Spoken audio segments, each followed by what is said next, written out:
Maxine Magalaw na inaming pro-divorce siya.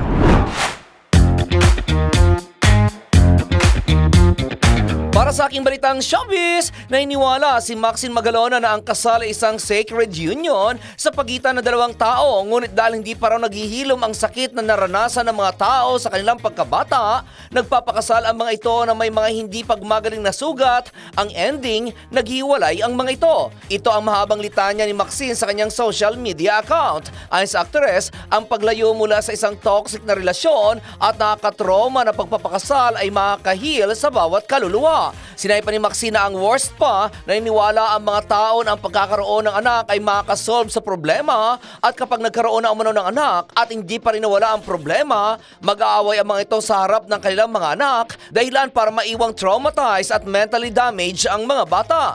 Ayon pa rin kay Maxine, ang nasabing eksena ay magkakaroon ng vicious cycle kung saan ang mga apektadong bata ay ganun din ang gagawin kapag nagkaroon na ng sariling pamilya. Nalulungkot umano siya sa mga Pinoy na natatrap sa mga abusive marriages. Sinabi pa ni Maxine na being forced to stay in a relationship that diminishes your self-worth will make you think less and less of yourself until you don't know yourself anymore. Ito umano ang dahilan kaya pro-divorce siya dahil makakatulong ito para masave pa ang sanctity ng marriage sa pamagitan ng pagtanggal sa toxic marriages at pagpapanatili ng sacred relationship. Sa huli ay sinabi nito ang mga katagang, I sincerely pray for peace and progress for our nation. We deserve divorce.